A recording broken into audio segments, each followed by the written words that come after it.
बड़ी खबर है कि ईडी ने अब सौरभ भारद्वाज पर शिकंजा कसना शुरू कर दिया है। सौरभ भारद्वाज के घर ईडी ने छापा मारा है। सौरभ भारद्वाज के घर समेत 13 ठिकानों पर ईडी की रेड चल रही है। सुबह से ही ईडी की टीम सौरभ भारद्वाज के घर पर मौजूद है, तलाशी ले रही है। सौरभ भारद्वाज के खिलाफ ईडी का ये एक्शन अस्पताल निर्माण घोटाले को लेकर हुआ है। बताया जा रहा है कि यह मामला दिल्ली के उन अस्पताल कंस्ट्रक्शन प्रोजेक्ट से जुड़ा हुआ है जिनमें बड़े पैमाने पर गड़बड़ी और गबन के आरोप लगे हैं। सबसे पहले एसीबी यानी कि एंटी करप्शन ब्यूरो ने इस घोटाले की तरफ इशारा किया। बताया यह जा रहा है कि दिल्ली का अस्पताल निर्माण घोटाला 5,500 करोड़ रुपए से भी ज्यादा का है। इस मामले की जांच के दायरे में अरविंद केजरीवाल सरकार में मंत्री रहे सत्येंद्र जैन भी शामिल हैं। जिस अस्पताल कंस्ट्रक्शन स्कैम को लेकर आम आदमी पार्टी नेता सौरभ भारद्वाज पर ईडी ने शिकंजा कसा है, वो मामला क्या है उसे आपको बताते हैं। दरअसल साल 2018-19 में उस वक्त की केजरीवाल सरकार ने दिल्ली में 24 अस्पतालों के निर्माण के लिए 5,590 करोड़ रुपए के प्रोजेक्ट्स को मंजूरी दी थी। इसके तहत 6 महीने में आईसीयू अस्पताल बनना था, लेकिन 3 साल बाद भी काम अधूरा ही रहा। 800 करोड़ खर्च होने के बावजूद केवल 50% काम पूरा हुआ। बिना किसी ठोस प्रगति के एलएनजेपी अस्पताल की लागत 488 करोड़ से बढ़कर 1,135 करोड़ रुपए हो गई। कई जगहों पर बिना मंजूरी के निर्माण कार्य शुरू किए गए और ठेकेदारों की भूमिका संदिग्ध पाई गई। अस्पताल इंफॉर्मेशन मैनेजमेंट सिस्टम की साल 2016 से लगातार लंबित है। इसे जानबूझकर टालने का आरोप है। इनमें से कई प्रोजेक्ट्स में गंभीर गड़बड़ी के आरोप भी लगाए गए हैं।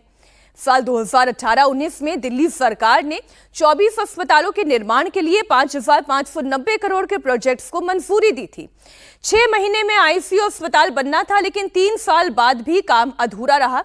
इनमें से कई प्रोजेक्ट्स ऐसे हैं जिन्हें लेकर सवालिया निशान खड़े हो रहे हैं। सौरभ भारद्वाज के खिलाफ ईडी के एक्शन से आम आदमी पार्टी में खलबली मची हुई है। दिल्ली की पूर्व मुख्यमंत्री और आम आदमी पार्टी के नेता आतिशी का बयान सामने आया है। आतिशी ने पूछा है कि इस समय सौरभ भारद्वाज के घर रेड क्यों हो रही है। मोदी जी की डिग्री पर सवाल उठ रहे हैं, इसलिए मुद्दों से ध्यान हटाने के लिए सौरभ के घर पर रेड डाली गई है। सौरभ भारद्वाज के ऊपर जो केस है वो झूठा है। इस पूरे मामले पर आम आदमी पार्टी के सांसद संजय सिंह ने भी बयान दिया है। संजय सिंह ने भी वही बात दोहराई है जो आतिशी कह रही हैं। संजय सिंह ने कहा कि सौरभ भारद्वाज को फंसाने के लिए फर्जी केस बनाया गया है। जो ये केस बनाया गया है उस वक्त सौरभ भारद्वाज मंत्री नहीं थे, तो एक झूठा और बेबुनियाद केस बना के सौरभ भारद्वाज को फंसाने की कोशिश की जा रही है। और हम सबने देखा कि कैसे सत्येंद्र जैन के मामले में 3 साल तक उनको जेल में रखने के बाद सीबीआई ने कह दिया उनके खिलाफ कोई सबूत नहीं। एक झूठा केस सत्येंद्र जैन पे बनाया। आम आदमी पार्टी के नेताओं पे लगातार झूठे केस बना बना के उनको जेल में डालना भारतीय जनता पार्टी मोदी सरकार की एक नीति बन गई है, एक उनका रवैया बन गया है, हमको दबाने के लिए, हमको झुकाने के लिए। और ये सब कुछ आज क्यों हो रहा है अचानक? क्यों सौरभ भारद्वाज के घर पे आज छापा मार दिया गया? क्योंकि खबर बदलनी है, मुद्दा बदलना है। इस बीच सौरभ भारद्वाज के घर ईडी की छापेमारी पर बीजेपी का रिएक्शन भी सामने आया है। बीजेपी नेता हरीश खुराना ने कहा है कि केजरीवाल सरकार के दौरान अस्पताल कंस्ट्रक्शन में भारी धांधली हुई है। ऐसा कोई सगा नहीं है जिसे अरविंद केजरीवाल ने ठगा नहीं है। प्रकार से आम आदमी पार्टी की पूर्ववर्ती सरकार भ्रष्टाचार में लिप्त पाई जाती थी, ये एक और मामला सामने आया है। कोई डिपार्टमेंट उठा लीजिए पिछले वाले सरकार के अंदर, अरविंद केजरीवाल साहब आपके यहाँ पे तो भ्रष्टाचार ही भ्रष्टाचार होता था। स्कूल के कमरों का मामला हो, चाहे वो लिकर का मामला हो, चाहे अब हॉस्पिटल का मामला हो, सिर्फ और सिर्फ भ्रष्टाचार है। आपको याद होगा भारतीय जनता पार्टी ने पहले इस मामले को उठाया था और बताया था कि किस प्रकार से हॉस्पिटल के कंस्ट्रक्शन के अंदर भारी धांधली हो रही है। ग्राउंड पर काम हो नहीं रहा और यहाँ पे बिल पर बिल पास होकर जाए जा रहे हैं। हॉस्पिटल तो बनने शुरू ही नहीं हुए, लेकिन बिल की पेमेंट्स हो रही है। ऐसे बहुत सारा मामला इस हॉस्पिटल से रिलेटेड है। अब आम आदमी पार्टी के लोग आके कहेंगे ये तो पॉलिटिकली मोटिवेटेड है, लेकिन सवाल ये उठता है भ्रष्टाचार के हर मामले के अंदर जिस प्रकार से इनके लोग पाए जा रहे हैं और कोर्ट्स के अंदर केसेस चल रहे हैं, ये दिखाता है कि ऐसा कोई सगा नहीं जिसको अरविंद केजरीवाल ने ठगा नहीं।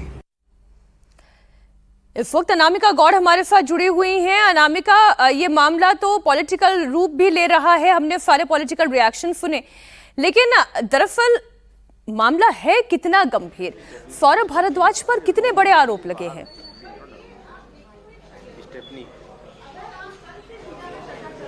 मीनाक्षी, हम आपको बता दें कि अभी भी सौरभ भारद्वाज के घर पे ईडी की रेड चल रही है, अंदर ईडी के ऑफिसर मौजूद है, बकायदा जांच चल रही है।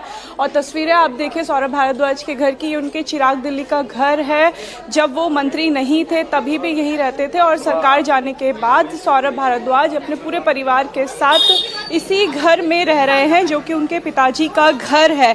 2018 से 2019 में लगभग 24 हॉस्पिटल कॉन्ट्रैक्ट था जो दिया गया था। 24 हॉस्पिटल में निर्माण होना था, आईसीयू का हॉस्पिटल बनना था, नए बेड लगने थे, नई मशीनें आनी थी, लेकिन ये जो कॉन्ट्रैक्ट था 6 महीने में पूरा होना था। 3 साल बाद भी मीनाक्षी ये काम पूरा नहीं हो पाया और अभी भी कई हॉस्पिटल हैं जो अभी भी निर्माणाधीन खड़े हैं। इन्हीं हॉस्पिटल को लेके ये जांच हुई है, लेकिन आम आदमी पार्टी का कहना है कि सौरभ भारद्वाज उस समय मंत्री नहीं थे, लेकिन जो ईडी की ECIR है उसमें सौरभ भारद्वाज और सत्येंद्र जैन दोनों जांच के दायरे में हैं, क्योंकि पहले जो स्वास्थ्य मंत्री थे वो सत्येंद्र जैन थे और उनके जेल जाने के बाद जो जिम्मा है वो सौरभ भारद्वाज को मिला था। ये थोड़ी हैरानी की बात है कि 800 करोड़ रुपए खर्च होने के बाद भी अगर काम पूरा नहीं हो पाया तो ये खर्च की रकम गई तो गई कहाँ?